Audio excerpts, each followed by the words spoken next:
I think that yeah, we're focused on this because there are great successes in there that all of us need to know about, but there's also great opportunity for the future. And I think that's what our panelists are going to be getting at.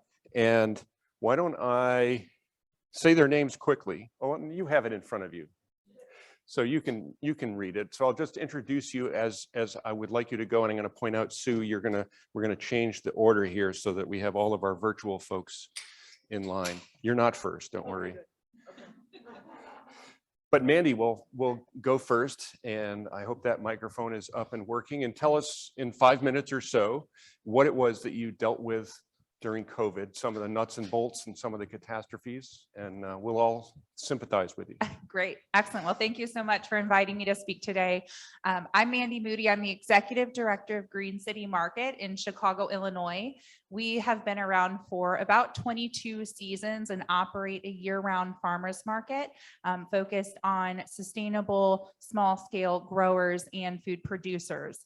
And so Green City Market operates year-round. We had a market on March 13th, 2020 that I remember very fondly because it was the last time we were in person for a long time.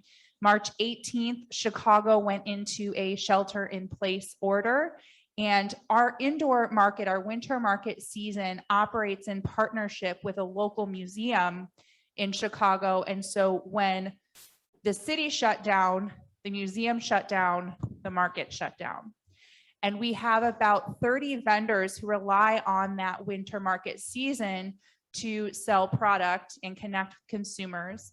We have Link users, Snap users who rely on that market year round as well for access to food. And all of that went away very quickly. So the first step Green City took was to go virtual, as we called it. And we were calling all of our vendors and saying, which of you are operating home delivery programs, which of you are connected to wholesalers that we can get consumers purchasing directly from you, who is throwing up a Shopify site and figuring this out on your own. Let's get information out to consumers right away. And at the same time, we were working on an e-commerce program in partnership with a technology platform called What's Good. Because what we noticed very quickly was we were hearing from shoppers saying, today was so great. I got to see Alex from Finn's Ranch, and I got to see Abby from McClug, and I got to see Kyle from Jacobson. And we thought, that is super inefficient that you are getting to see all of these people coming to your home in Chicago, because we have 2 urban farmers participating in our market, but most are rural, coming from Illinois, Indiana, Michigan, and Wisconsin. And so the e-commerce program allowed for our shoppers to purchase in one order, one transaction from all of our vendors. And then those farmers would come in, we would aggregate that product, and then we would deliver it to the consumer. At the onset, the very beginning of the program, when I say we, I literally mean we. It was 4 of us on staff at Green City Market. I think we would get an average of 30,000 steps on an aggregation day, walking in a 1,000 square foot office. We were borrowing freezers from our meat vendors, and we were just making it happen. From there, we really grew. The demand was huge. Throughout 2020, we generated about $890,000 in revenue for those farmers through the program and generated about 10,000 orders. And so we evolved, we found space to grow and to be able to deliver to a larger area in the city of Chicago. And so now, I know we'll get later on in the session to talk about what did we learn and where do we hope to go from here. But the initial launch of that e-commerce program, it was fast and it was furious, and it required a lot of input and collaboration from our farmers, from our market staff. But we learned a lot, and we are definitely in agreement with what we've heard a lot of in this conference, that e-commerce is here to stay. And so now it's about how do we look ahead to the future and ensure that those shoppers are sticking with our local farmers.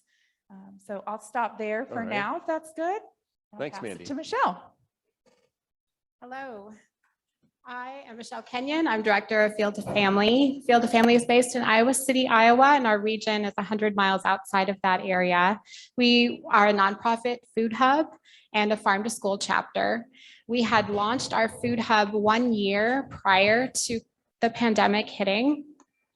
But even so, even that 1 year, it took us 5 to 7 years to get there. We had and have solid relationships with the university in our community and 8 school districts, post-retirement communities, and a lot of small businesses in that area. We worked with our farmer partners and customer partners to launch a nonprofit food hub, specifically focus on wholesale. At the time of the pandemic hitting, we had a lot of great CSA farmers who were serving a lot of customers, but none of them were maxed out. So we did not feel a direct-to-consumer market was ready for local foods there. We did not need to add that as a local food hub. But of course, when pandemic hit, we not only saw, okay, thanks. Can you put that in presenting mode, whatever? Let's see. This is more about our organization. Let's see. And of course, like I said, we had developed a lot of relationships with our customer partners and our farmer partners, but also with our city and our county and the university in the area in order to work together to build a food hub. We're not a cooperative, but we are partnership and collaborative based. And right, like I said, we had just launched. We had been 1 year into a wholesale local food hub and we had built the infrastructure out. We had just adopted an online platform that we had used our own before. We had developed and realized that that was a lot of time and energy that went to the wayside, and we wanted to find something else that might work better. So we were in a position to take on year 2 and grow. We had bold plans for growth in 2020.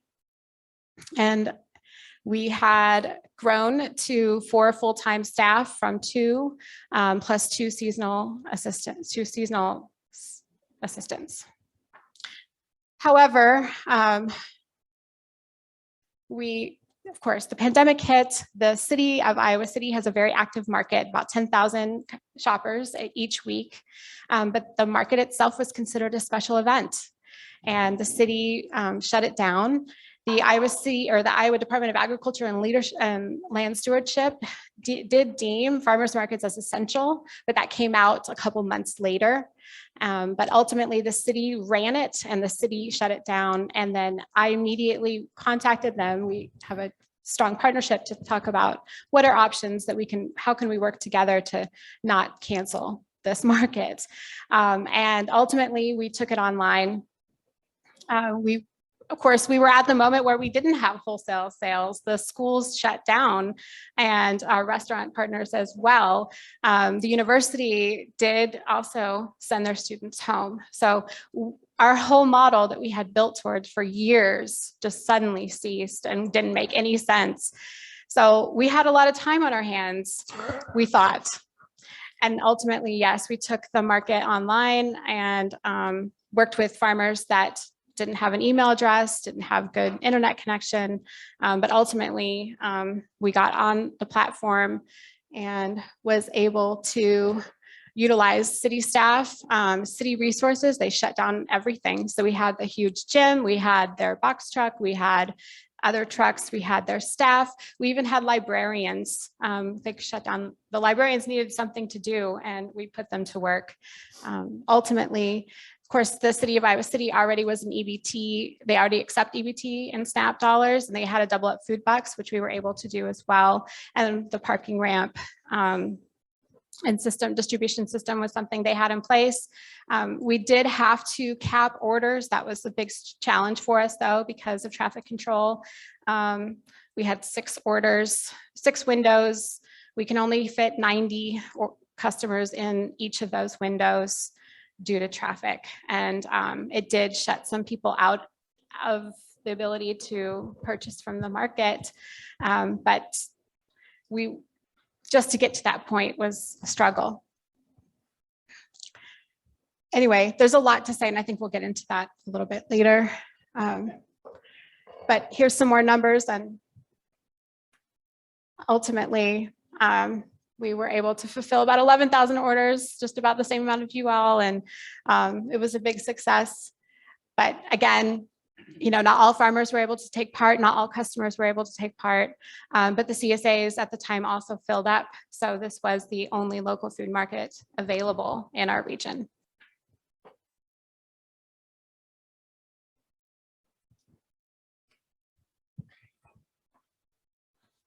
All right.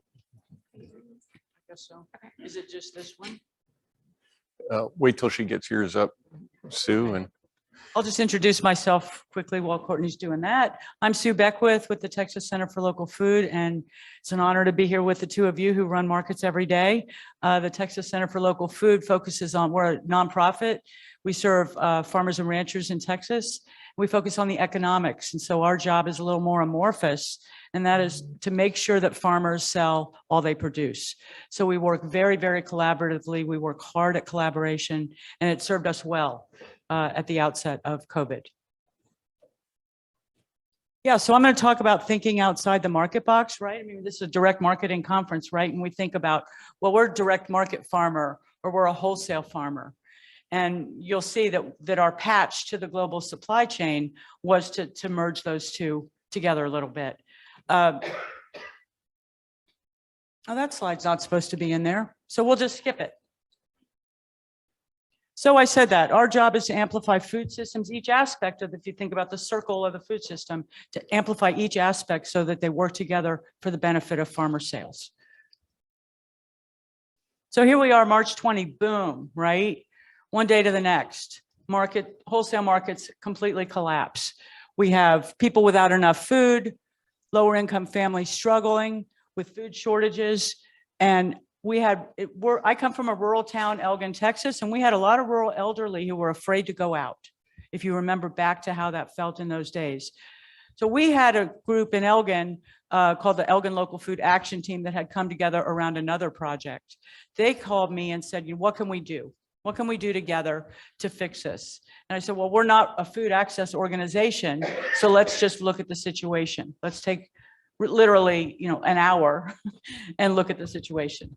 And so I think the first thing to think about when there's a disaster or a situation in which we need to call on our resilience is to look at who's in trouble. Who's in trouble here? All the planning we haven't done or whatever, but who's in trouble? And who's in trouble? Is it the direct market farmers and ranchers? Is it the wholesale farmers and ranchers? Is it the consumers? So the situation that we had is our farmers markets in Texas stayed open. So our direct market farmers were okay. In fact, we were just beginning the harvest in March of 2020, and they were sold out at the farmers market. CSA sold out in a day. But it was the wholesale farmers whose orders went to zero. We're fortunate in Texas to have the Common Market Food Hub about 200 miles from us in Houston.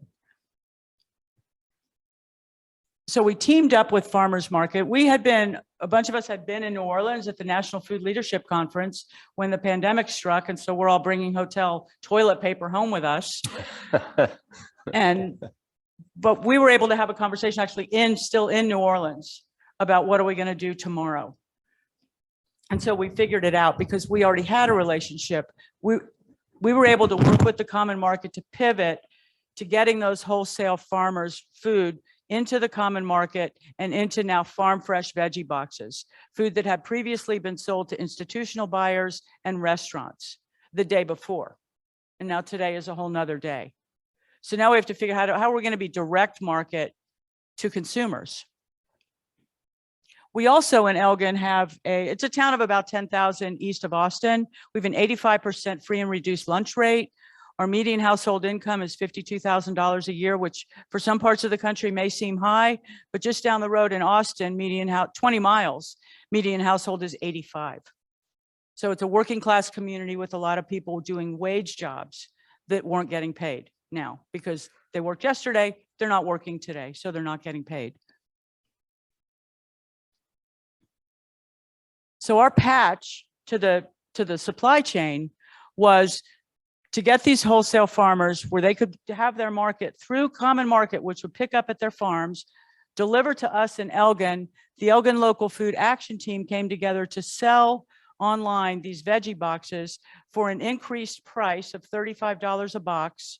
The people buying were the people of Elgin, who, as many small towns, will come together in a disaster if there's a call to action for them that's clear. We took the difference in the sort of profit margin and we donated those boxes to families who had children with dietary illness that were not going to be okay eating food bank food. Now, again, we sold 100 boxes the first week, 200 boxes the next week. So we're not talking high volume, but again, we're a town of 10,000. And during the course of the pandemic, we were able to sell and distribute $100,000 worth of Texas farmer food during the worst part of the pandemic last year. And we did it through collaboration. The Texas Center for Local Food, again, had a relationship with the Common Market that we were able to just put into action. The Local Food Action Team was already in place. That network was already there. The Elgin School District did the heavy lift of really helping with distribution, helping get people to unload boxes whenever the Common Market truck would show up every Wednesday, and dozens of partners and dozens of volunteers. So this was able to come together in 3 days. After lockdown, within 3 days, we were delivering our first food boxes of Texas fresh vegetables. Because again, remember, the harvest had already begun, and that zucchini doesn't last long at all. So we needed to get that out and into the houses of the people in Elgin. The digital sales channel came in. We used Shopify because it was easy and we already could figure out how to do it really quickly. I have pretty solid experience in technology, so I'm kind of not afraid of anything technologically. And we were able to use the Shopify platform to automate, plan, and track the orders that were coming in. We wouldn't have been able to manage the logistics of all of this had it not been for the online platform that handled all the ordering. I could just pull a report, call the Common Market, and tell Margaret, the general manager in Houston, how many boxes we needed that week. Pretty straightforward. The payments were all handled. So that really enabled us to then work with volunteers, free up volunteers, and just have conversations with people instead of sitting behind a desk trying to manage all of the payments and all of the refunds and all of that. So it was really essential, and we couldn't have done it without that online platform, helping make sure that we could manage the funding. So again, it was community and relationships, which I think we've heard here at this conference this last few days, that it is about those relationships. Where can we find common ground? We don't have to have relationships with everybody. We don't. There's some organizations we're not particularly fond of partnering with. They're a little bit of a burden. But finding the partners that have the same customer, that serve the same customer and have a mission that's complementary to ours. So we teamed up with the local health clinic that has a mission around community health. We teamed up around the school district that was delivering food in school buses out to the kids in the rural communities during the times the schools were closed. They care about kids getting enough nourishment so they can learn. Each a different customer, each a little bit different mission, but all complementary around the same outcome. So again, I think when the unexpected happens, just really taking a look at who's in trouble and just stepping back, even if it's only for an hour, because that's all you have. Who's in trouble? What farmers are in trouble financially? What farmers markets have just gone to zero? And what's our mission, and how do those two relate so that we can stay focused on our own mission and do what we do best, which is collaboration and focusing on those sales. We got to make sure these wholesale farmers can move their product today.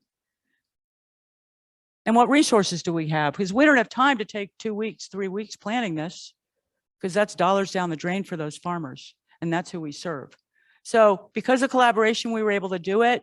It was very, very successful, and we'll talk more about kind of what our lessons learned were. And you can always reach us at askme@texaslocalfood.org. Katie here will answer your email. Thank you. All right, thank you, Sue. But wait, there are more panelists. Tony is up on the screen. Tony, can you hear us? Yes, I can. All right. you hear Well, me? we can see and hear you. Would you take 5 minutes or so and tell us some of the nuts and bolts of what you do and your operation and what COVID effects were on you? Yeah, are you seeing my slides now? I'm not presenting though, am I? Let's do that real quick. Now we see your desktop. Oh, wonderful. How's that?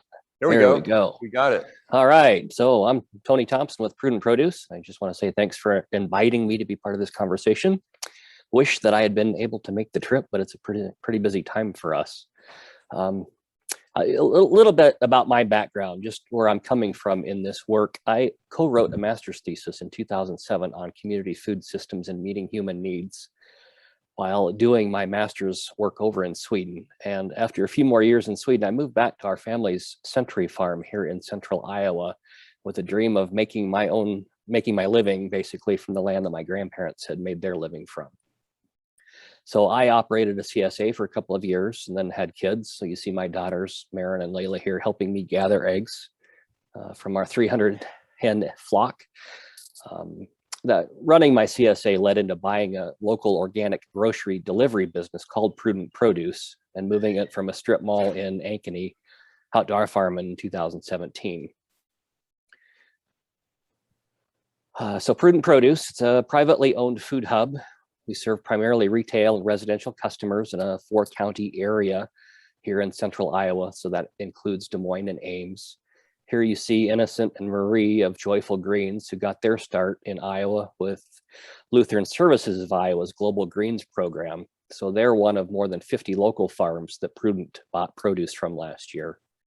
Then we also source meats, milk, cheese, chocolates, hot sauce, noodles, honey, so much more from about 50 other Iowa-based producers. And then in addition to the local products, we also bring in foods from around the country and beyond. So think bananas and citrus. And that's in an effort to help meet customers where they're at. So from my CSA experience, I understood that people kind of get burned out from only what is grown in Iowa after a 24 or 28 week CSA season. And so we wanted to maintain those customers year round, and we do that by supplementing what we can get here in Iowa with what we can source from other places. And here you see us packing our bins. Each of these orders that we deliver are customized, so people get exactly what they want. And then of course, we're loading vans. We've got 3 vans that we do deliveries in. We operate on a weekly cycle, so I get updated product lists from farmers and distributors on Thursdays, and then by early Friday mornings, I'm scrambling to build menus because we offer both pre-filled bins, so think a CSA share, but also a choose your own or a la carte bin. And customers get an email or a push or a text notification around noon on Friday saying these bins are open for ads and swaps, and then they have until 9 a.m. on Sunday to update their orders. Then we pack those orders into those totes and we deliver them Monday through Thursday. So all this to say, Prudent is always done online. Prudent started in around 2010. And so for us, it's been less about the transition to online due to COVID and rather changes within online that have happened related to COVID. And the context for that, 2017 to 2019, when we bought the business and moved it out to our farm, we were pretty steady in the $7,000 to $10,000 a week sales range, and that was done over 150 to 200 orders per week. And we handled that, both the packing and delivery, basically with 3 full-time employees. Well, in 2020, we tripled our weekly sales within the course of 2 months. So everyone else was transitioning into online, and I admire the amazing work that was done to make that happen. We were just simply scaling up and tripling sales and going up to over 400 orders per week, 400 deliveries per week. Now, 2021 has seen us back off to that. We're about 2 times pre-COVID sales right now. So we had these systems in place, we scaled them up, added staff pretty quickly. Most of our producers had plenty of product because they weren't in other places. So the farmers markets were shut down or delayed opening for several months. So supply wasn't so much of an issue, with the exception of meats. Our producers were having issues getting locker appointments and that kind of thing. So we were a little tight on the meat proteins. And one of the other challenges I'll just quickly mention before I wrap up is that we, as an online entity, we don't have much face time with our customers. And so finding creative ways to engage with them has been one of the things that we've really needed to do. An example, we've started putting inserts just about every week into our bins. And so sometimes it's tips and tricks for how to better utilize your Prudent Produce account. And other times it's working to build that bond between our producers. And so these Prudent Producers series cards, sort of a baseball card type, we hope becomes a collectible amongst our customers. So I'll wrap up with that. Excellent. Thank you, Tony. And now, Christina, I don't know if you have slides or not. If you want to share your screen, we can try that, or you can just talk at us. Or you can play us your playlist. Yeah, I don't know what that was. That wasn't me. That was me, sorry. I think we are going to go from the biggest to the smaller to the very smallest, because we are not as big as any of the operations that just presented. I do have a slideshow. I kept it super short because I said 5 minutes. I'm going to fill that so quick. So I could try sharing a screen if you can pull it up. I don't know how you do it on Zoom. Sorry, guys. You should be able to see that share screen at the bottom. Share screen. Oh, thank you. Boy, am I a Luddite. You know what? I think we'll just go without it. My slides are mostly just bullet points. Let me just pull this aside for a sec. So we're a mom and pop organization. We're just a little tiny farm. We're located in St. Croix, the US Virgin Islands. That's in the Caribbean, south of Puerto Rico. We have 40 acres. So we're kind of a micro producer. And basically we are known for, we've been in business for 20 seasons. So our family is known. We love and have a very personal relationship with almost all of our customers. Know everybody by name. We remember everybody's, favorites and specials. We probably gross sales around 100,000 a year. So pretty micro compared to the rest of you guys, but within our community, we're pretty substantial impact.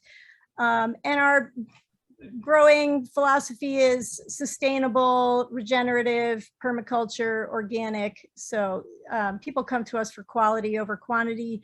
We have a huge diversity of crops and not as much quantity. So generally before COVID, we'd have a line of people half an hour before we would open 2-3 days a week, only open for like an hour or two, sell everything out in that time. So we had more demand than supply most of the time pre-COVID. And then also, of course, we'd been through Hurricanes Maria in 2017 that just like blew the island away, destroyed a lot of our infrastructure. So we were already kind of crisis hardened before COVID. COVID was kind of like, oh, whatever, we'll figure this out. Compared to a major Cat 5 hurricane, it didn't feel as tough as other things we've been through. So that was helpful. Skill sets, my husband and I both attended design school in New York. Our parents are heartbroken. We're not graphic designers anymore. We are farmers. And but we brought a lot of branding, marketing, online presence. I art directed websites and did a lot of interactive design. So it was pretty easy for us, even way before COVID, we had an email list, we had a website, we had a Facebook presence, maybe 3,000 followers on Facebook, 700 on the email list, regularly reading. So we really were good in terms of reaching our customer base and knowing how to get a hold of them in a crisis. So in March 2020, our lockdown restrictions were groups of 10 people or less. We were considered an essential business, and we had food. March is sort of like the end of our season. We're starting to wane at that point. Our peak is in December, January, February. So March, we were already kind of heading downhill with our usual pattern of harvesting. So we were like, okay, we normally have these crowded groups of seniors and people that are quite vulnerable and people who love to socialize and would come to our stand to kind of chat with each other before sales opened. And so we really needed to re-educate our customer base, kind of calm them down, and make sure we knew we'd have enough for everybody, but we've got to separate you guys.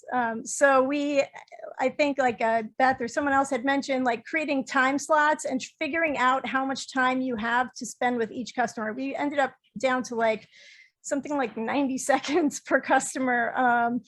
We were able to get them to sign up for time slots and have them come 10 people in 15 minutes and kind of push them through pretty quickly.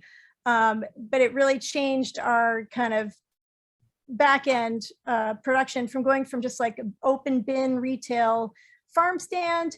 Now we have to pre-package everything, kind of second guess what the customers want. We were never a CSA farm, so we had never really done boxes before. So it was kind of like learning how to do that.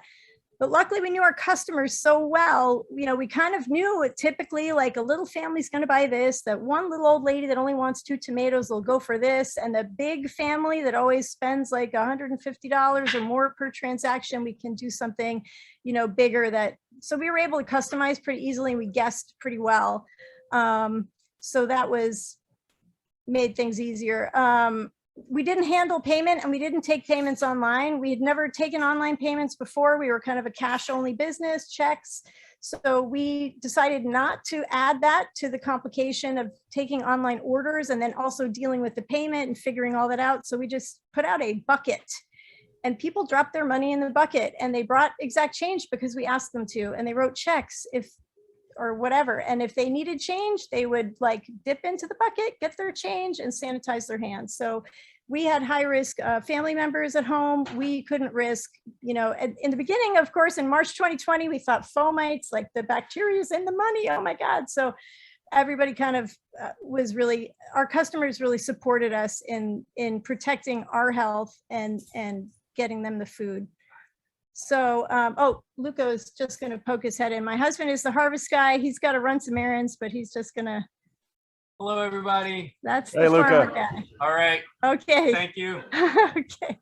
So what was the same and what was different? So in terms of harvesting and prep for us is this little farm and what we were experiencing, it was sort of the same thing, just that we had to now ration everything and sort of figure out how many open time slots we could offer based on what we had available. So one of our kind of mainstay products is a pre-washed, pre-mixed sweet salad mix. And that's something that we were able to produce through the whole spring and summer. So we would kind of harvest it the day before, count out how many bags, figure out what size boxes we wanted to sell and figure out how many of those we would have. And then we put up the time slots, put up a web page explaining what was available. We figured out a free online form builder software. It was full of bugs. It was a pain in the butt, but we figured it out. We got our customers trained on how to use it. And so they were able to order online, kind of reserve online and then come pick up and pay at the farm. And it worked. I mean, we had so few people. There were some people who couldn't figure it out, but people who could read and take a minute and figure it out really supported us through the whole COVID situation. And we did increase per transaction amounts and sales. We introduced people to new vegetables they'd never tried before. It was really positive for everybody, I have to say. What did cost us in the whole thing, we suddenly needed a lot more packaging because now we're bagging up tomatoes instead of letting the customers pick and choose and squeeze. Now we are like just creating a 5-pound bag or a 1-pound bag or a 4-pound bag, whatever. So we had to figure out our packaging quickly, which wasn't easy to get stuff and still is kind of hard to source some packaging materials. We just needed more focus in the pack room, like in processing, like counting everything. And for sure, like every farm stand, we forgot to pack at least one item and had to apologize to the customers, promise them something next time.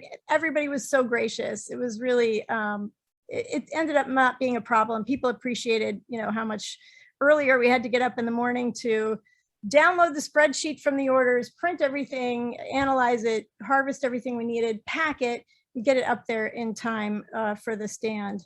We did find we had a lot less wastage doing custom orders and less unsold produce at the end of a stand. We always over harvested a little and offered people, well, you want an extra bunch of greens, add on, things like that. But for the most part, we had a lot less wastage and unsold stuff. Of course, we do have a wholesale business. We're not just direct to consumer. We also sell kind of direct retail to chefs, and that dried up completely because of the lockdowns.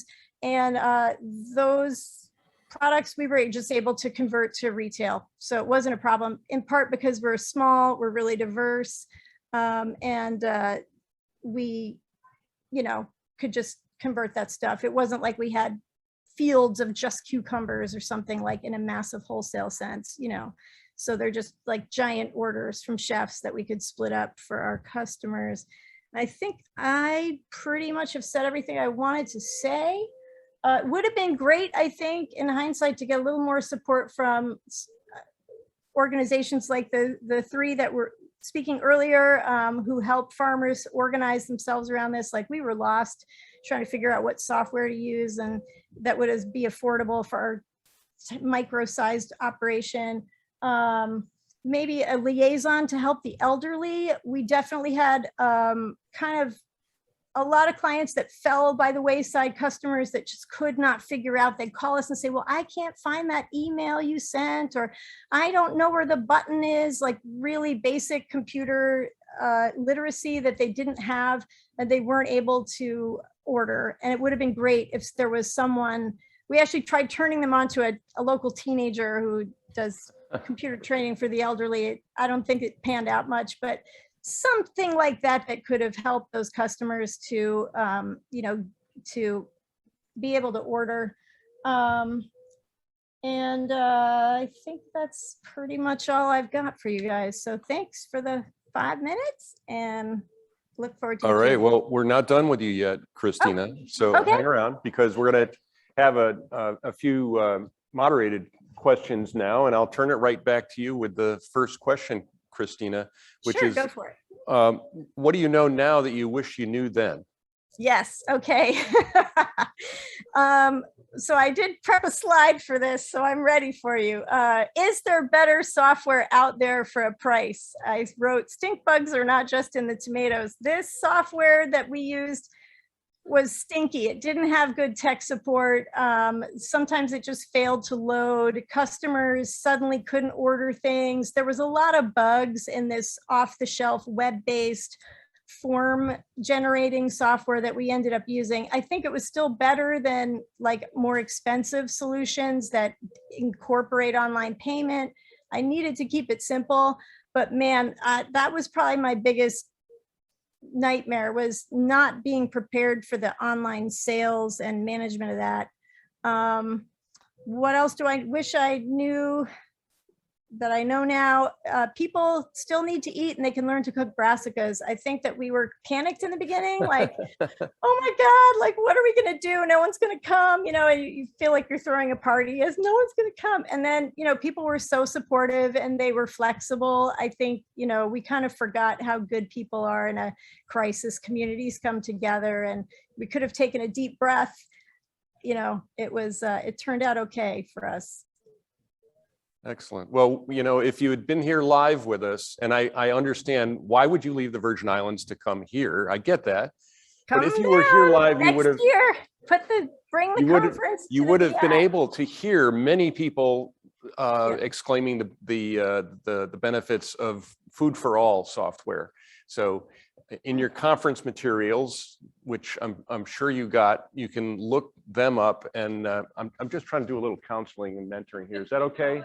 All right. So go look that up afterwards. Tony, Sure. What would you do? What would you like to know now that wait a minute. What do you know now that you would have liked to have known then? Well, being the naive, idealistic optimist that I am, Sue? it was a difficult lesson for me to realize, more post-COVID actually, but customers don't or won't necessarily care about your mission enough to support it for the long term.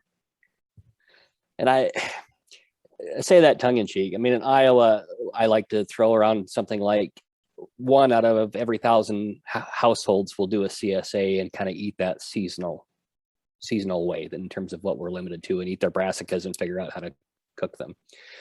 And then 1 out of 500 or 1 out of 100 families will pay a little bit more or go through a little bit of inconvenience in order to support the missions of well-intended organizations and supporting local food farmers.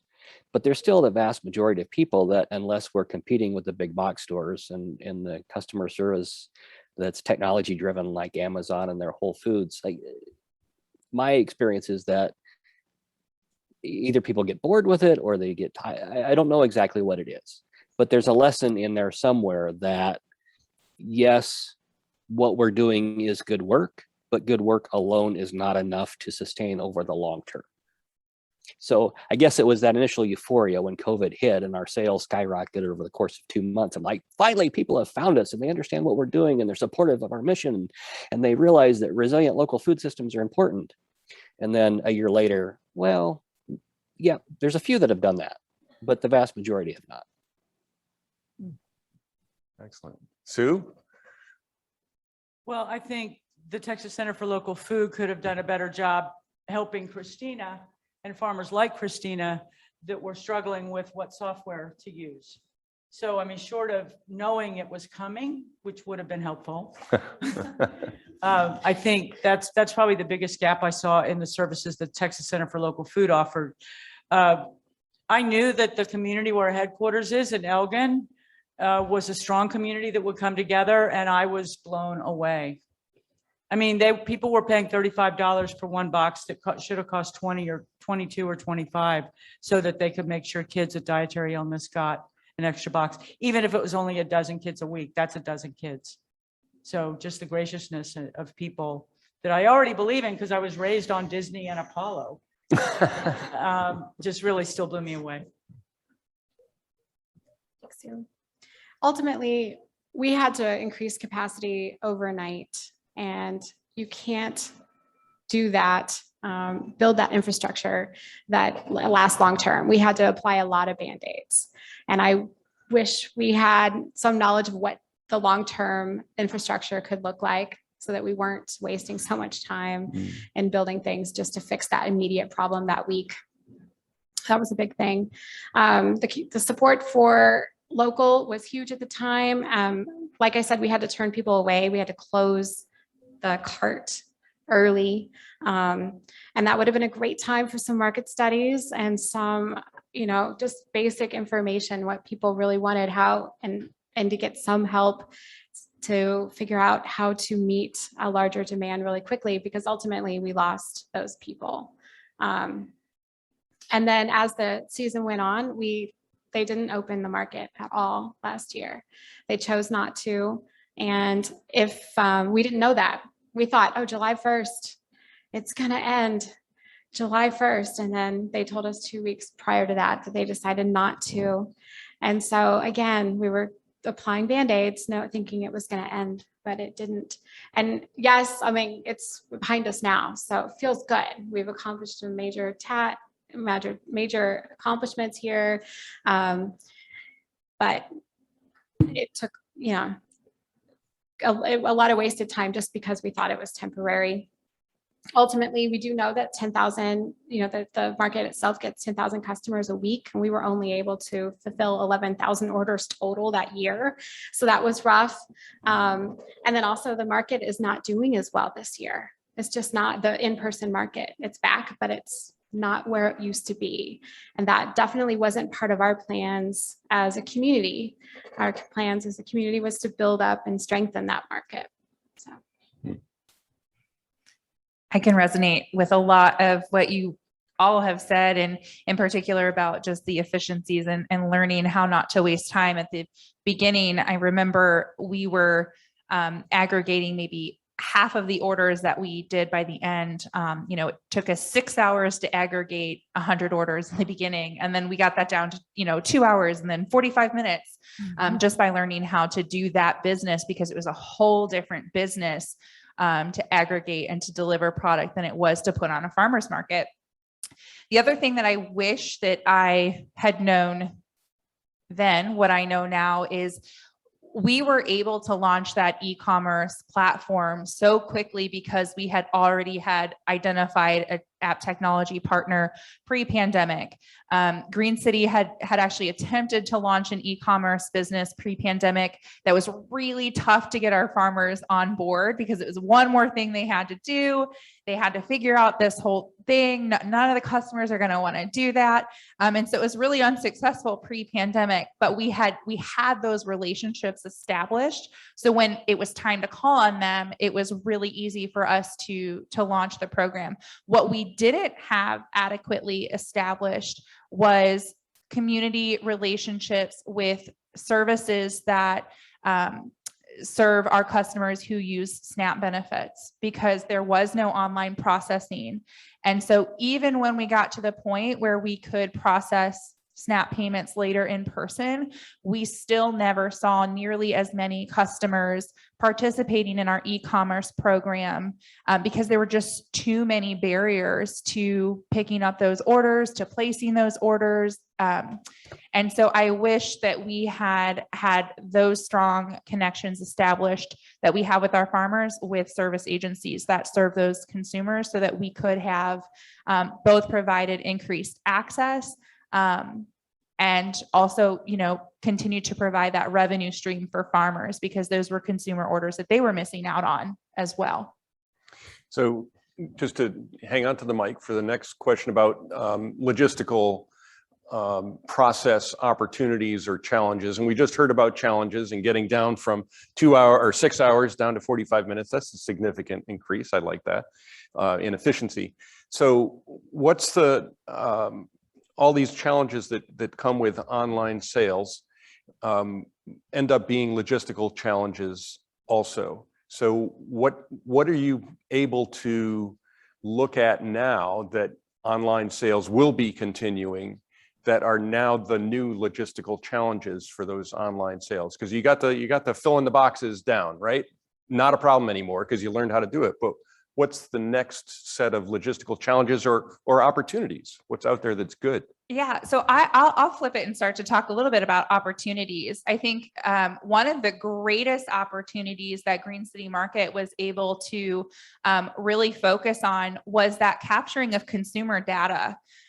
So in an outdoor farmers market that has, we're in an open park space in both of our market locations, we don't have the ability to collect consumer information, right? Like, you don't have to swipe a card to get in. Folks are just free flowing in and out. There's not a turnstile that you go through. And so what we were able to do with the online program is folks were giving us their contact information to place those orders, right? We were getting phone numbers and emails and addresses.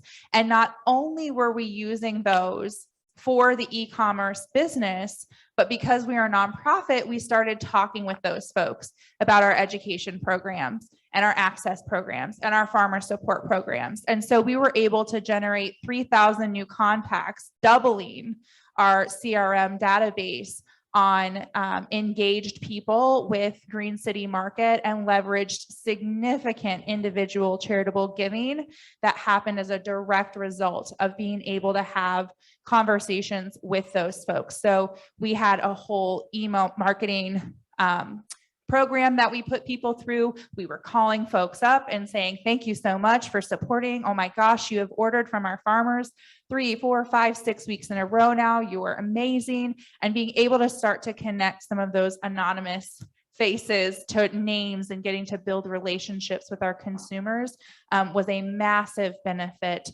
both for Green City Market and for the farmers that we work with. Not to underestimate the benefit of knowing that 3-digit code on their credit card. I mean, Oh, come yeah. on, that's such CVC. a personal and high integrity sort of relationship. Yeah. That's right. Mandy, I'm sorry, Michelle. So I have a few down. I'm just going to mention two. One, food storage. We have, 40 vendors listing all sorts of crops. We don't know what all is going to sell, but we just cross our fingers that there's enough walk-in cooler space to house those items. And our food safety attempt monitoring is online. It's on my phone. I get a warning, but it kept me up at nights worried some part of our food safety system would fail because it was so integral to the work and we couldn't predict it.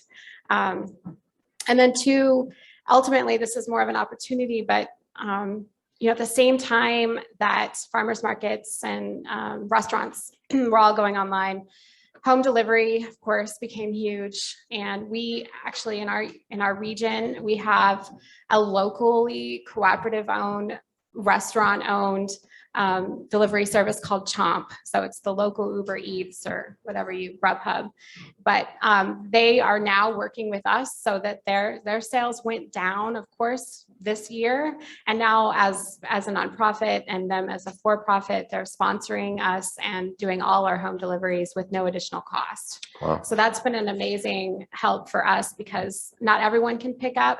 Now, of course, when we first started offering free home delivery, I thought, oh, we don't need to do pickup anymore. It's not going to happen. Oh, wait, those early mornings and putting out traffic cones and dealing with the, pushing the freezer over underneath the ramp. And unfortunately, now a third of the customers signed up for home delivery, and I thought it would increase and it didn't. It's still just been a third of the customers. However, it's still something that does bring people in and creates more access. So it's been a good opportunity. Of course, now that their own home, services are down for this year. So I guess opportunity, right? The biggest opportunity Sure. is, and I used to be a farmer, and the biggest opportunity I'm hearing from farmers that will be that's facilitated by online sales is farmers markets now allowing a farmer to have to bring pre-sold items to the farmers market. It's huge. It's huge. And before COVID, it wasn't allowed by bylaws for most markets. It just wasn't allowed. For whatever reason, I don't completely understand, but now it's allowed. And if it will stay, again, as a former farmer, I mean, it's just nothing like if you can bring $300 or $400, $500 worth of pre-sold, pre-packaged, prepaid items to the farmer's market, then you're going to have a good day, regardless of the weather. Yeah. Tony, what about logistics challenges and opportunities? Well, the data that we're able to collect, that was mentioned already, and that's kind of a big thing, especially when we start sharing that local data or that data with our local producers. I can tell what people have swapped in or swapped out of their bins, their orders each week. And so what they like and what they don't like and what they're okay with. That together with online sales allows us to minimize food waste. So we as a food hub bring in only what we're going to distribute that week so that, it's not like producers are taking product to market and then not selling it and having to find something to do with it, right? So as long as we get good stuff in, we order, exactly what we need. And then opportunity and challenge both. People like to touch produce, right? They want to touch what they buy. There's about a 3-month period last year when people were worried about transmission of COVID through touch, and that wasn't such a big deal, but it's back to that. Some people want more or less ripe melons or whatever it might be. And so that's the challenge that comes with online. I don't necessarily have a way to address that challenge specifically, but I know the opportunity related to that is to continue to provide opportunities for in-person. So even though we're an online farmers market / food hub, we're exploring ways for our consumers to interact with our producers, whether it's on-farm visits, whether it's a monthly meal out at the farm, something like that. So just the opportunity, again, to build the relationship between consumers and producers, even though they're not meeting at a physical farmers market. Thanks, Tony. Christina, logistics, beyond not having enough bags, what other points are there? That was occasionally an issue. We were scrounging. some point, like going into my own kitchen, like, are there any more Ziplocs in here? But yeah, I would say, for us, the relationship was already really tight with our customers, which was a blessing. And we really had their support. And I think I already said it before, but one of the toughest things for us was customer education on how to use our online ordering system. And I've designed interfaces professionally, and I think our interface was pretty easy to use. And I think our demographic just contained enough elderly folks that really couldn't find their email in this latest upgrade of Gmail to the tabs or whatever, what have you, that we spent, they always say like 10% of your customers are going to take up 90% of your time. And it was never more true than when we said, if you didn't get a confirmation email, don't come to the farm because your order didn't go through or we didn't receive it. Oh, well, I didn't get the email. And I would spend so much time away from farming, just trying to deal with the customer support. So then I would write these long FAQs. Well, here's how you do it, or here are the most common questions, and people wouldn't read them. So it ended up that some of those customers just, I just gently said, there are some other farms that are you just wait in line and you can just shop regularly. I would send them to those farms. I'd say, we're sending tomatoes to that farm. We do a little bit of wholesaling to other farmers who do aggregate and distribute here on the island. So I'd say, you can still get our tomatoes, but go see Yvette and like, they'll take care of you. So, so sometimes we just kind of had to give up on some really sweet regular customers that we just couldn't get them into using our system. So in a way that was one of our tougher logistical issues. And just, the software bugs and stuff. But, and I will say on the plus side, one of the opportunities, people talk about collecting data. We didn't really collect data. We didn't do like, a lot of our data about our customers was already in our heads. We knew what they like. We knew what they don't like. We're a smaller base. So people are used to it in the islands. Like, you're so grateful to get fresh food. Everything is imported here on in a container ship. So people are so grateful. They're not picky. Maybe the way in Iowa, people are like, well, I want blueberries and the wrong time of year, and you have to supply it. But aside from that, the added connection, for one thing, having people's phone number and just call them up and say, hey, I got your order, but we just realized we're going to run out of breakfast radishes by the time we get to you. Can we substitute something else? If I had time, I would actually go in and kind of handle some of those one-on-one with customers. And it just really meant a lot to them that we took the time to reach out to them about a substitution or something. And then also, we got to the point where we were so COVID crazy that I would put wacky questions at the end of every order form, like with a required answer, and people would write I would ask goofy questions, or what's your favorite recipe for this, or what was the one thing your mother used to cook that you hated, or just like, what are you doing to not go crazy during COVID? Just personal questions or wacky questions or food related questions. And we got so many fun responses from the customers. And it's on my to-do list to like post some of that stuff back to our website at some point, because they were really, some of them were quite touching. People, if they couldn't think of anything to say, they just say, we're so glad you guys are here and doing your job. So it really was that extra little written interaction with the customers was super fun and really like lifted our spirits sometimes when we super needed a lift. So I think it is a great opportunity to interact with people through those order forms and stuff. It doesn't always have to be so clinical. So, Well, Christina, you got to the gist of the next couple of questions, which I'm going to combine so that we've got enough time for our audience to also ask questions. But I wanted to know about changes with the interactions with your customers, which you were just talking about. But I'd ask all the other panelists to consider the question in terms of, so what changed with your customer relationships, but also with your collaborations? So Christina, you told us about customers. What about collaborations with others besides sending your bad customers to other people? I was sending my technically challenged customers to an environment where they did not need to read an email to get their order. And I miss those folks, and I would take them back in a heartbeat. But I think the challenge was too much for them. So we tried to make it work another way. And luckily we're in a really small community of other farms that we collaborate with. So it's easy to do that. You know, sometimes they send someone our way.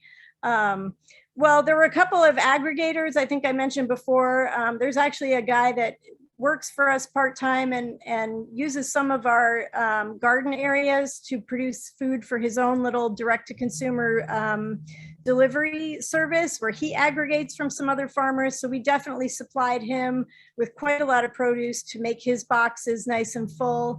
And there's a couple other farms that we were doing that with prior to COVID. So, you know, again, like when we had a little too much of something or they needed something, you know, to fill an order, we definitely move things around. And it's a way to kind of move the food without a lot of exposure during the pandemic. So that was helpful. But in a way, we kind of already had a lot of those relationships, so it wasn't hard to utilize that. So maybe that's the lesson, is just like start working now with all the other producers and, you know, make those connections with your customers before something happens where you really need that. Yeah, we should all do that. Tony, what about customer relationships and collaboration relationships? What changed? Well, one big thing for us was working more actively, I think, with other food hub managers across the state of Iowa. So we have a network of food hub managers, so a working group that meets every couple of weeks virtually. And that group has been pretty integral, really, in terms of both providing ideas, but also sharing, you know, there's extra of this product on the eastern side of the state. How do we get that to the western side of the state? And we've seen some payback already from that increased collaboration, but I think increasingly now we're getting serious about how do we work together more on these things. There's a lot of redundancies in the work that we do, and I think we're starting to explore ways. I'm hoping to be able to recipe share and newsletter content share and some of these other things where we all spend time doing that. And there's no real reason for us to do it so independently, because it's just, you know, it's repetitive.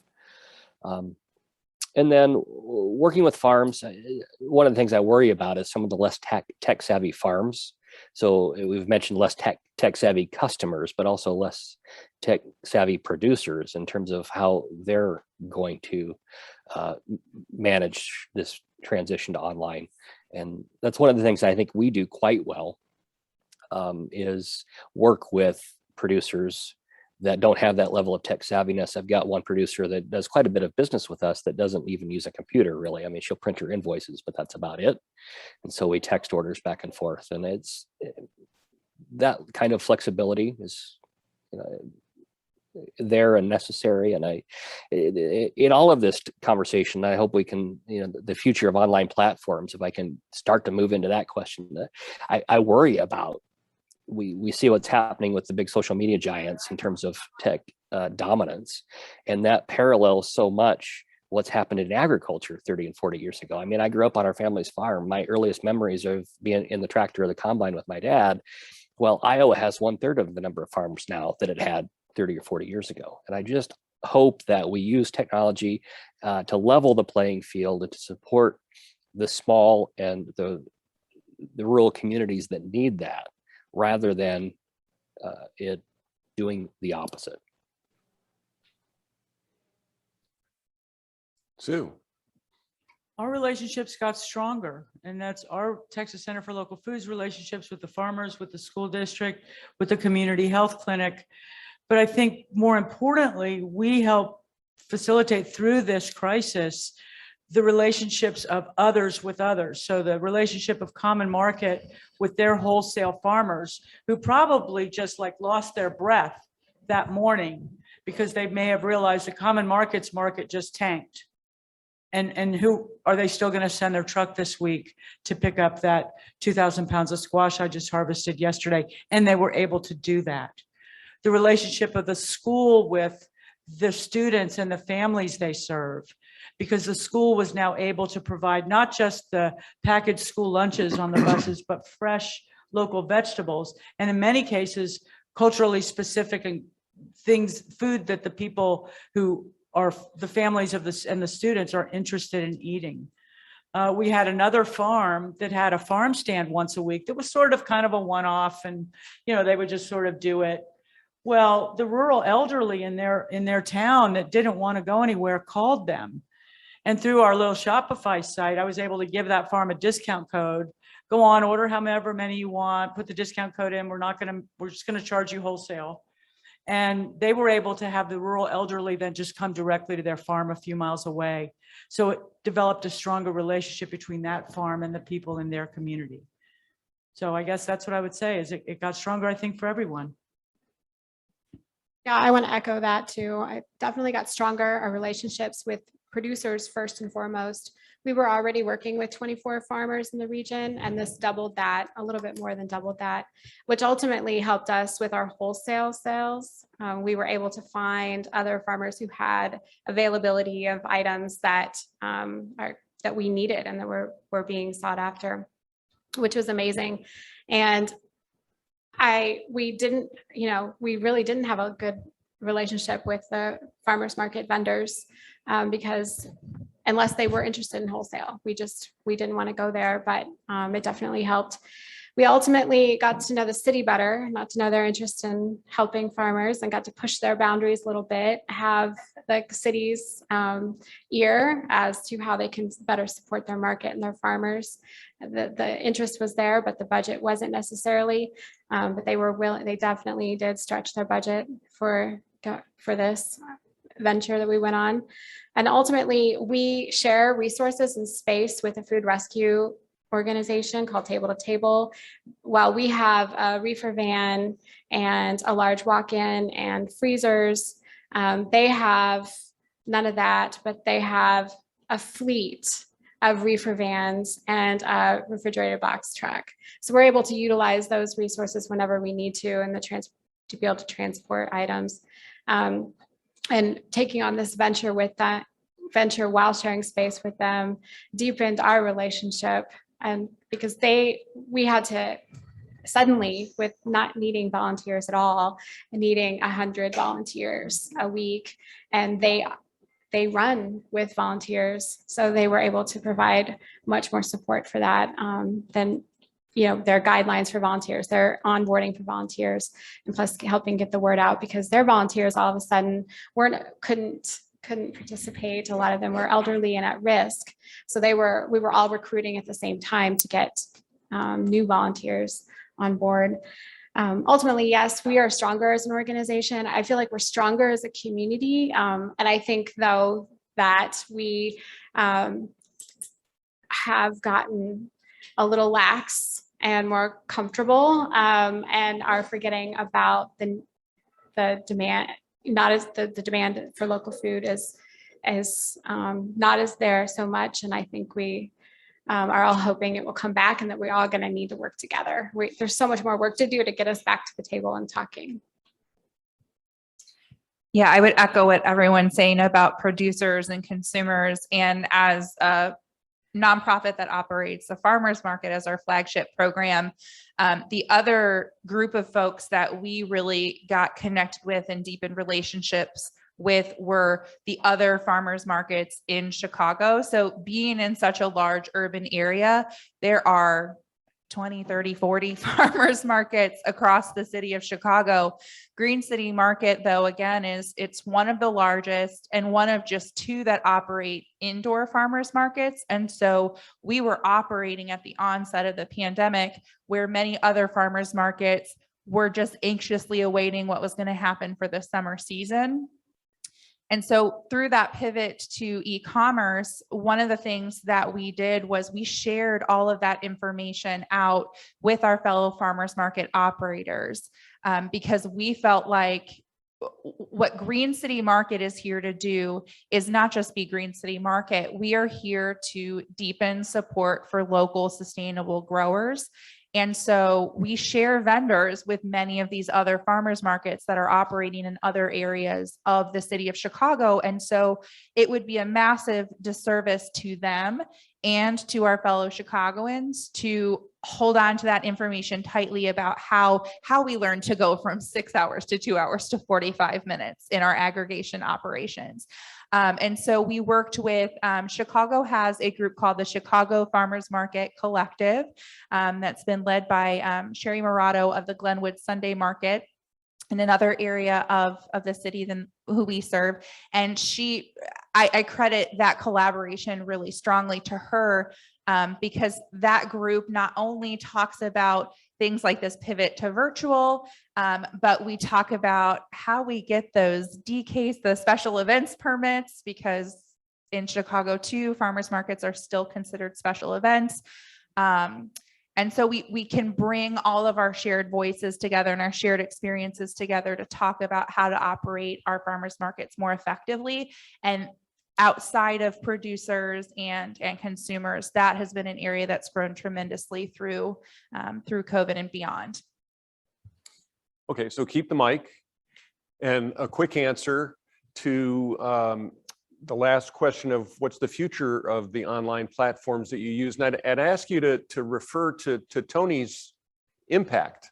You know, is this going to be a good thing for the kind of food system that we are now thinking is a community food system? Or is it going to be a bad thing? How is that tech that you use going to change in the future? You know, and if you have a wish list of things, you can give us all those too. Online SNAP. That's my first wish list. Okay. Online SNAP tomorrow, right now. That's thing number one, truly, because I really feel like that it's so critical to be able to provide true, real access to local food. So I could go on and on and on about that. But I think that what the opportunity that we at Green City Market see is how are we reaching out to folks who don't go out of their way to go to the farmers market on a weekly basis?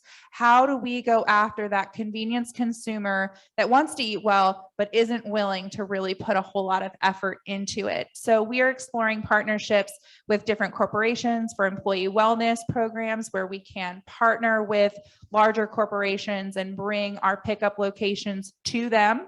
And then there are several other community outreach efforts that we're looking at doing, partnering with schools and community service organizations to bring that convenience to people. And in particular, where there are not already existing farmers markets that are serving those communities, because we really want to amplify up, you know, we don't want to take away where there's a local food system already present in a neighborhood. So I think really just meeting people where they are is something that we are really looking forward to doing in the future. And we're going to have to hustle and work hard to do it. They're not going to come to us unless there's an emergency. I think I mentioned to someone transitioning from, you know, I think people who were using e-commerce at the beginning were really fear driven, right? They didn't want to go to the grocery store, or they, you know, whether they had their own health issues or someone at home. And I think that fear driven purchasing is gone. And now it's back to folks going into the convenience of, you know, I'm going to sit back and what is easiest for me. So we have to get out in front of those folks and get them to buy local. Yes, EBT online, that would be amazing. We do, we are able to accept EBT, and we have it set up so that you can order online, and we can make it so that you do not have to have financial information in your order before it can be confirmed, but you do need to pick it up and pay on with your card on site. So the delivery is a challenge for those customers. But in general, accessibility, people want it and they want it now. And what we're able to offer now, we're working with 30 farmers. We're doing some value added as well, which is amazing. Of course, meat and dairy, which is just essential ultimately, which we weren't even thinking about doing prior to this, as much as we are now anyway. And so all those things come together, but ultimately you have to order within a window and you have to pick up or be available to get your order within a window. We're only able to meet our customers in a very limited way. We're not the end all and be all, for sure. We need local foods as part of our systems within all cafeterias everywhere and available for right now, immediately, because and until then, we're still working together towards a solution. But I'm proud of the work that we've been able to do to meet that limited, provide that limited access, because even that is an improvement. I would say just a quick answer is the online ordering and being able to provide convenience will thrive as long as it works for farmers. Farmers I know right now are questioning whether they want to keep on doing it. Some of the platforms run a base of $75, $80 a month, whether you use it or not. And the delivery logistics are expensive. And when gasoline goes back to $5, $6 a gallon, that's going to be a barrier for farmers, and they're not going to want to do it anymore because the sales have to justify the expense. I think farmers markets provide probably a really, really big opportunity for that online order pre-sold, because there's the logistics, there's nothing added to my logistics cost of substance beyond putting the stuff in the vehicle and taking it with me to the farmer's market where I'm already going. So I think we have to just pay attention to that detail to see whether it's going to work or not. Good point. Tony, more on future of online platforms?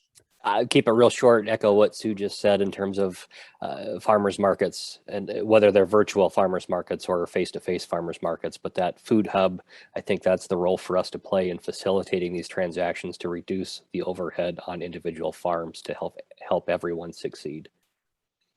Excellent, thank you. And Christina, you already gave us a preview of what I assume you're going to say, which is find more 15-year-olds to go train the old folks. But Yes. if maybe I'm just assuming that that's your answer here. Well, I actually was going to say, it is challenging for a small farm, like ours. We're so mom and pop. We're so small. We have like one part-time employee. We're really so micro-sized. But if we want to retain our customer base and retain that relationship with our customers that enables us to continue to stay in business and do what we do, it is a challenge, because we actually have to do more, I think, technologically than some tech companies do, because they can just be like, well, we don't support, that platform anymore. But I have customers that can only do so much. I'm 50, like for me, Facebook is like the thing, but now the kids are all using Instagram and TikTok. I'm like, what am I going to put my vegetables on TikTok? Like, how am I going to advertise?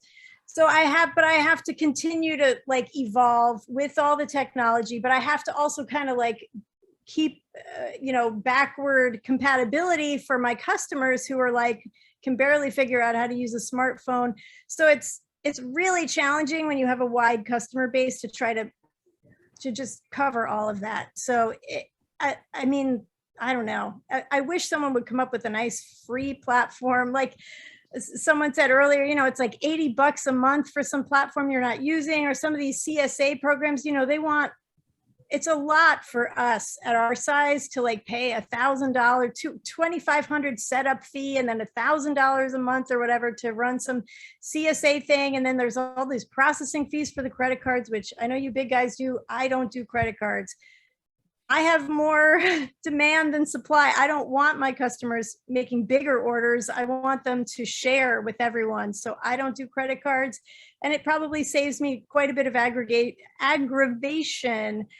So I'm a Luddite. I'm sort of like backpedaling on the technology a lot, and that seems to work for a lot of my customers, but I'm probably going to have to like root myself out of my dinosaur ways.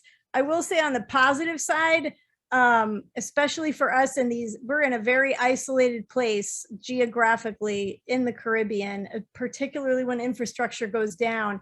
And being able for my kid who's schooling online, and for us as farmers, all of a sudden everyone's like, oh, we have to put these meetings online now. So all of a sudden we in the Caribbean can actually join these gatherings without having to get on a plane and shut our farm down for a week to be able to travel somewhere and all that. So you know, and also there've been some organizations, I'll just put in a plug here for World Central Kitchen. They're putting out resiliency and infrastructure training grants, substantial grants for small farms, small producers to harden their businesses against pandemics, storms, natural disasters of all kinds. They're mostly working, I think, in the Caribbean basin and Central America, but organizations like that who can really go to the farms and honestly say, like, what do you need? And here's a bunch of money, you figure it out. That's kind of rare. And, but I think that these kinds of disasters that are happening are really, and the ability to be online and do training and do interactions and manage projects together. I'm seeing that as a huge plus in terms of, you know, and eventually that could play out with our customers as well. We could do, I don't know, a Zoom chat with the farmer, ask all your gardening questions or whatever, you know, what's your problem with your tomatoes? Show me that bug under the leaf and I'll help you with it. So there's a lot of opportunity with these online Zoom calls, as much as they're exhausting and we all hate them. They've really opened things up for those of us who are super, you know, geographically away from the rest of y'all. So yay for Zoom. Well, let's do a yay for our panelists. We have a few minutes for questions. I'm going to leave this set up down here with you so you can answer, and I'll run around the room with this one. Oh, well, you'll run around. Okay.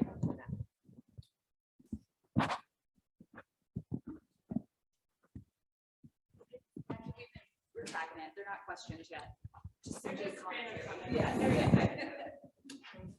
So yeah, I just wanted to contribute to the conversation. So I'm Cami Semick. I'm the founder of Food for All. We're an online technology platform that is free for farmers and farmers markets to use. The buyer pays a small transaction fee.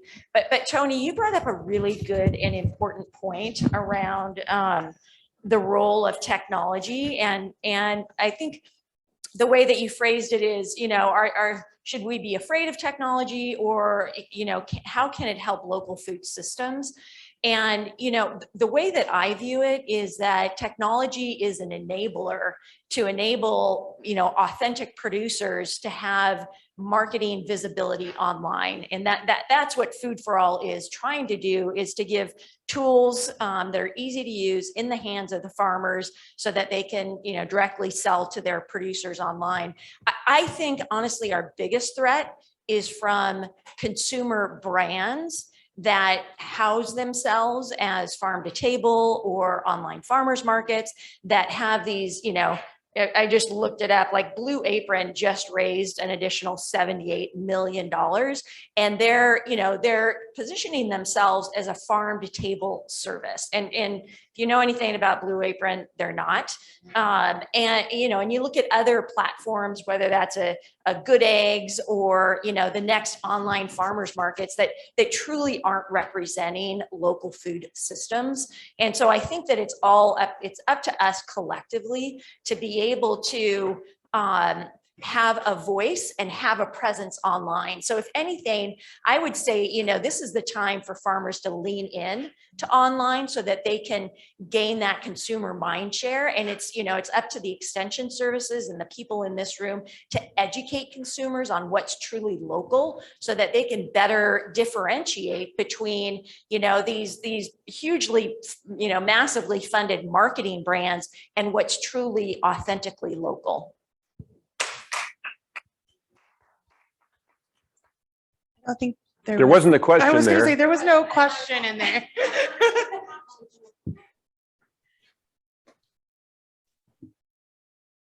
Good afternoon. Thank you all so much. My name is Jody Anderson. I'm with the University of Alaska Fairbanks.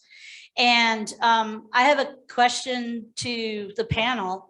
And I don't know if we even have time for this, but where do you wish Extension had been there to help all of you? Good question. And we need to know this so that we can better prepare ourselves to help you in the next whatever. So I'll just let the mic go and thank y'all for your answer.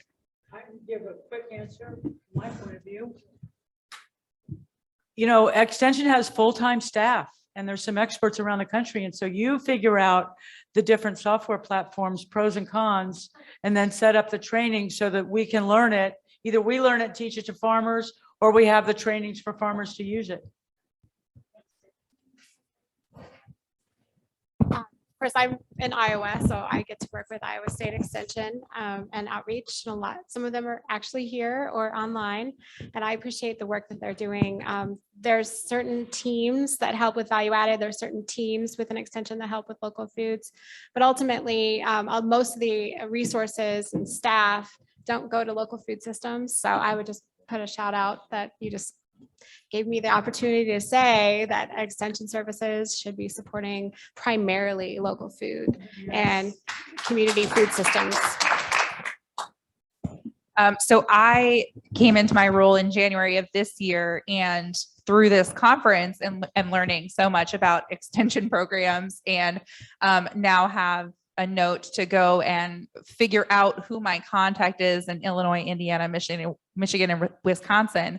And so for someone new to my organization and newer to food system work, is just that outreach, that outreach to those types of organization and keeping an eye on who's changing, who's moving, who's going where, and, you know, reaching out to help me specifically, and then more generally, folks to understand what it is you all do and how you can help, so that we can get our wheels spinning at grassroots level.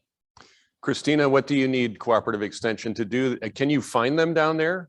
Yes, of course we can. We have Okay. an awesome cooperative extension service at the University of the Virgin Islands.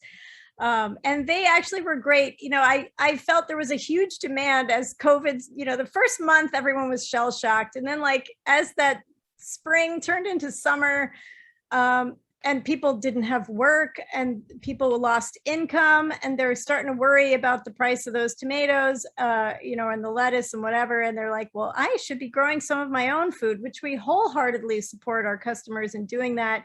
And our extension service was able to put together a couple of classes, because of course, a lot of people move here from the States and they think, oh, I'm going to have a garden. It'll be perfect. It grows all year round. What more is there to know? It's a lot to know about growing in a subtropical zone 11 that you're not going to have, you know, from your backyard in New Hampshire. So, so they really helped people here who wanted to start like a victory garden to understand some of the issues around that. So that kind of customer education was really helpful, you know, because otherwise we were getting a lot of phone calls from people like, well, how do I start? What do I do? And then, you know, I would agree with, I think Marie said, helping farmers find the right software, find ways to, you know, even support us, like, you know, put together a team that could go out, help farmers get photos of their produce, of their operation, of their staff, you know, put something together online, hook them up with some design students or something. Like, I wish they could have found more ways to help more farms kind of strengthen their online presence and learn how to do that, so they could have had some of the same success that we had, you know, with sales rising and a lot of demand. So, but yeah, we do have a great extension service. Tony, what would you have Extension do? Well, a big shout out to Iowa State and their local foods team. I mean, they're in the middle of these conversations across the country, right, in leading the way. Iowa's got some really interesting things going on with small scale processing, so we're talking about that. And I say that because I think the biggest thing for Extension to do is to be 2 or 3 steps ahead of where we are today, so that the research can be done to put practice into place when we're ready for it. So whatever can be done to be that 1 or 2 or 3 steps ahead. And we're having those conversations now with Farm to School and Farm to these other institutions, that kind of thing. But gosh, if we only had that in place right now. So hurry up and do what you're doing more and better and faster and bigger and stronger, and we're all good. All right. Well, thank you. And that runs us exactly out of time. So thank you, Tony and Christina, for joining us from a distance. We hope to see you at a future conference in person. And thank you, our panelists here, Mandy, Michelle, and Sue. And let's express our gratitude to all of them.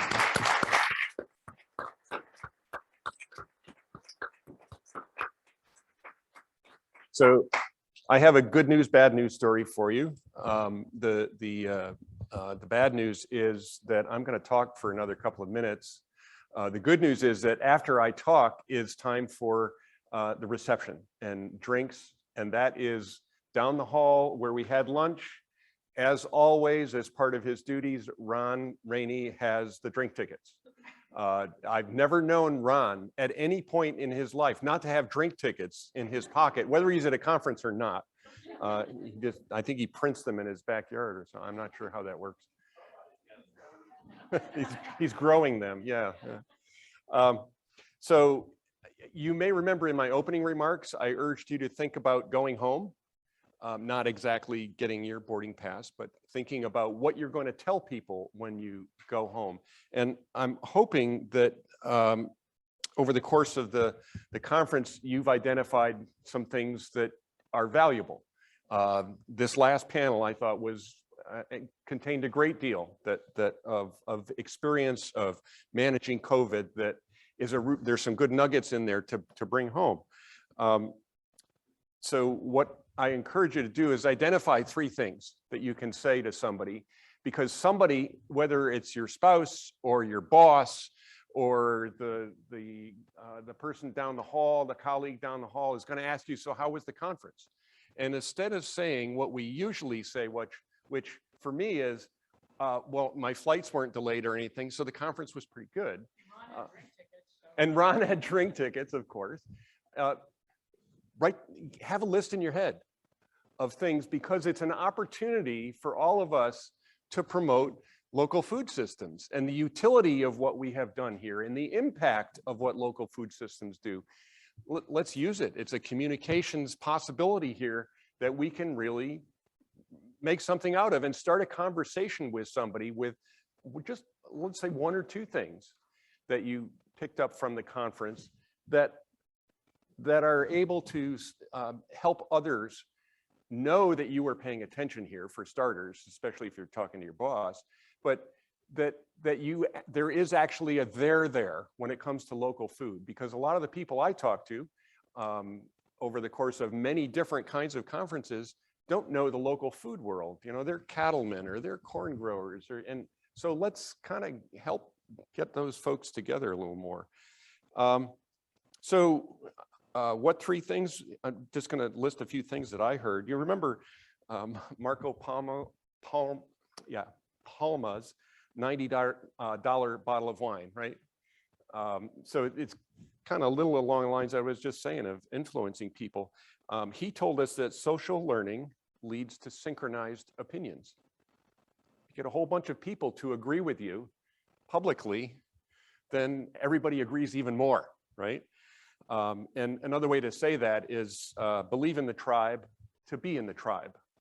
People want to belong. Create opportunities in local foods for people to belong.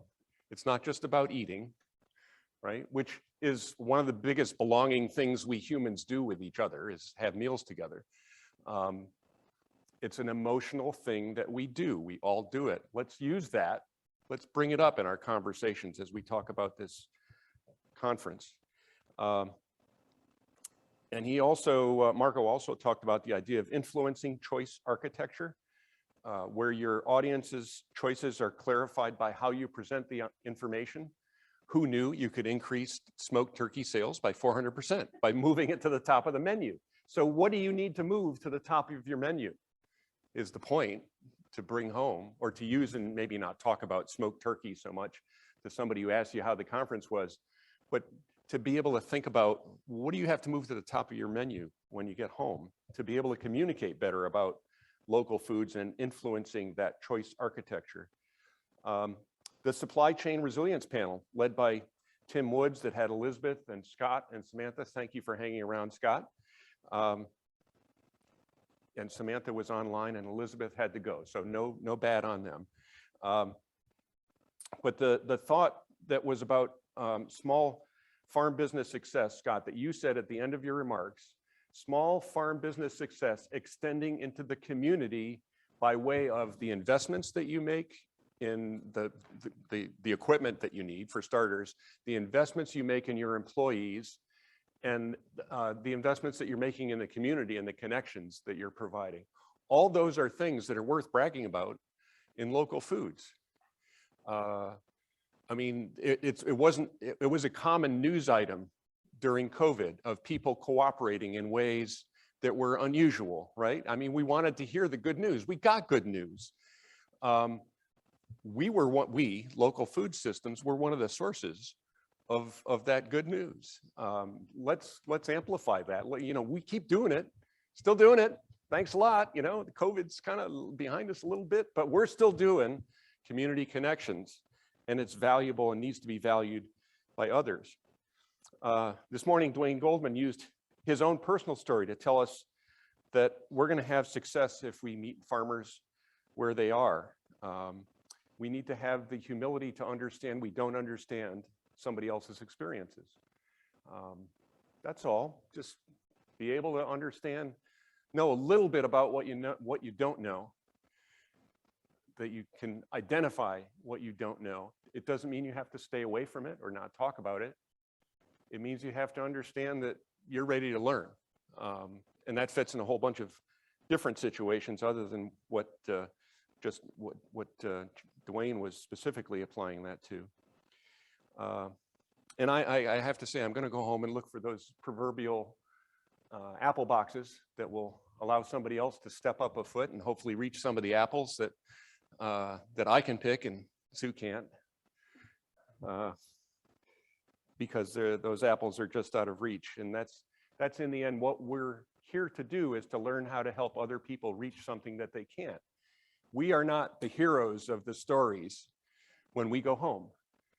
We're the folks that help the heroes fight off whatever dragons are attacking them, whether it's the logistics of packing boxes or I don't know, what's your problem? I don't know. Right. Getting partners together to use the same platform. I knew you had a good solution there for a problem, but we're not the heroes. We're the folks that are I don't know, we guide, we recommend, we help, we refer, we make connections. Those are the things that we do, but we're not the heroes of the story. And we'll all have a lot more success if we make sure that somebody else is the hero of the story, because then the next person behind them is going to say, you know, I'd like to talk to you about you helping me too, because you did a really good job with her and she's successful now. So lots of the ideas and the contacts you've gathered here are really going to be put to use when you get home. And we're the lucky people in agriculture that get to work with people in local food systems. There's a lot of sense of mission. You know that. That's why you're here, because it's different. You feel that this is the right thing to do. You know others feel this is the right thing to do to help build local community food systems. Enjoy that when you go home, because you're in the best place in agriculture. You're in a place where you're connecting people with their food, with their community, and that's what everybody else in agriculture wants to do. They just have a harder time making number 2 dent corn, yellow corn, as sexy as, I don't know, backyard carrots or breakfast radishes. I like the idea of breakfast radishes. You're in a great place in agriculture. Make the most of it. And in the meantime, let's go down the hall and have a drink after we stop. Oh, Dar, do you have something to say? Yay? Okay, well, let's all say yay. Yay.